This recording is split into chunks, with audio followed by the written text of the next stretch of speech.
PV বিষ্ণুকে নিয়ে বড় আপডেট ইস্ট বেঙ্গলের।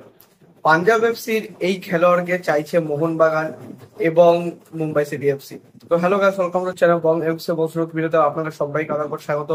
আজকে আমি নিয়ে এসেছি ইন্ডিয়ান ফুটবল আপডেটস আরো একটি পর্ব। তো চলুন একদম দেরি না করে আজকে ভিডিওটা শুরু করা যাক। ভিডিওর প্রথমে কিন্তু আমি কনগ্রাচুলেশন জানাতে চাই আমাদের ন্যাশনাল আর্ম ফোর্সকে এবং আমাদের আমাদের যে ডিফেন্স যে রয়েছে, ডিফেন্স সিস্টেম তাদেরকে। কারণ এইভাবে নিরলস পরিশ্রম করে তারা যে আমাদের সারাটা দিন সারাটা রাত সুরক্ষা দিয়ে যাচ্ছেন, সেটার জন্য তাদের কাছে কিন্তু কোনো রকম ধন্যবাদই মানে কি বলবো কম পড়ে যাবে। তাও আমরা ভারতীয়রা কিন্তু তাদের পাশে থাকতে পারি, আমাদেরকে গিয়ে কিন্তু যুদ্ধ করতে হচ্ছে না। বাট আমরা পরোক্ষভাবে কিন্তু আমাদের যে জাতীয় আর্ম অর্থাৎ ফোর্স, তাদের কাছে আমরা কিন্তু মানে তাদের পাশে আমরা থাকতে পারি। কোনো রকম আমরা ভুয়ো খবর পাঠানো বা কাউকে কোনো রকম সম্প্রচার করা থেকে কিন্তু বিরত থাকবো। আমাদের যে আর্ম ফোর্সের কোনো রকম ফটো বা ভিডিও আমরা কিন্তু করবো না বা করে কোথাও সোশ্যাল মিডিয়াতে দেবো না।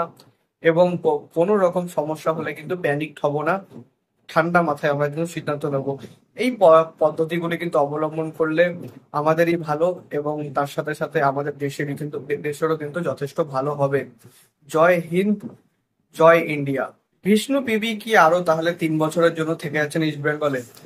পিভি বিষ্ণুকে নিয়ে কিন্তু মানে সে একদম এই মাস বলবো না, এপ্রিল মাস থেকে কিন্তু খুব দড়ি টানাটানি পড়ে যাচ্ছিল। আইএসএল এর বিভিন্ন ক্লাব কিন্তু তাকে পেতে যাচ্ছিল। সবার প্রথমে নামটা জড়ায় মোহনবাগান সুপার জায়ান্টের সঙ্গে, তারপর কিন্তু একে একে আসে আসলে মুম্বাই সিটি এফসি।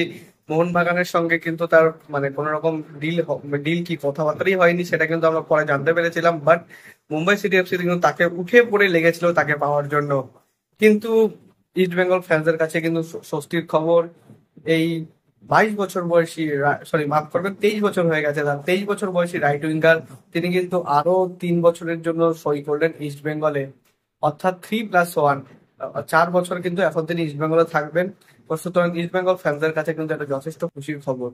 আপুইয়া ছেড়ে যাওয়ার পর মুম্বাই সিটি এফসির মিডফিল্ডের অবস্থা আমরা কি, সেটা আমরা এই সিজনে ভালোভাবে দেখতে পেয়েছি।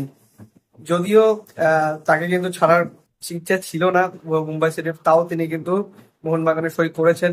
তো যাই হোক, তার বদলি কিন্তু এবার কিন্তু পাওয়ার জন্য মরিয়া চেষ্টা চালাচ্ছে এবং সেই বদলিকে তিনি হলেন পাঞ্জাব এফসির নিখিল প্রভু।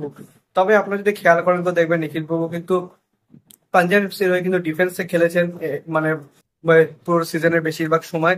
বাট তিনি কিন্তু ডিফেন্সিভ মিডফিল্ডার পজিশনেও তিনি কিন্তু যথেষ্ট ভাবে খেলতে সক্ষম। তো সুতরাং কোনো রকম কিন্তু সমস্যা হবে না, তিনি ওই পজিশনেও খেলতে পারবেন। এবং যে কারণে কিন্তু একজন ইন্ডিয়ান প্লেয়ারকে টার্গেট করছে মুম্বাই সিটি এফসি। আর পাঞ্জাব এফসির আরো একজন খেলোয়াড় কিন্তু মোহনবাগান এবার ট্রাই করছে। তিনি আর কেউ নন, আমি আগের ভিডিওতেও বলেছি যে তিনি হলেন অভিষেক টেকচাম সিং। কারণ নাওরেম রোশন কিন্তু কন্ট্রাক্ট এক্সটেনশন করে ফেলেছে বেঙ্গালুরু এফসির সঙ্গে। তো সুতরাং তার সঙ্গে কিন্তু মানে আর কোনো রকম ডিল হওয়ার কিন্তু চান্স নেই। তো যে কারণে এবার অভিষেকের দিকে কিন্তু নজর দিয়েছে মোহনবাগান। বাট একটাই কিন্তু ক্যাচ রয়েছে, সেটা হলে দুজন খেলোয়াড়ের জন্যই কিন্তু মানে নেগোসিয়েশন যদি কোনো দল করতে চায় পাঞ্জাবের সাথে, তাহলে কিন্তু দরটা দুজনেরই স্টার্ট হবে 2 কোটি থেকে। এবার একটা ইন্ডিয়ান প্লেয়ারের জন্য কিন্তু 2 কোটি দিতে কিন্তু আইএসএল এর ক্লাবগুলোকে দুবার ভাবতে হবে। এইটাই হচ্ছে একমাত্র মানে কি বলবো ভাবার জায়গা দুটি দলের জন্যই। তো আপনাদের কি মনে হয় বন্ধুরা, কে কোন দলে যেতে পারে এবং মোহনবাগান কি অভিষেককে সই করাতে পারবে? আমাকে অবশ্যই কমেন্টে জানাবেন। এইটুকুনি ছিল আজকে আপডেট ভিডিও। যদি ভিডিওটা ভালো হয় ভিডিও অবশ্যই লাইক করবেন, চ্যানেলটা জানেন সাবস্ক্রাইব করে বেল আইকনটা অবশ্যই প্রেস করে দেবেন আমাদের সমস্ত ভিডিওর আপডেট নোটিফিকেশন সবার আগে পাওয়ার জন্য।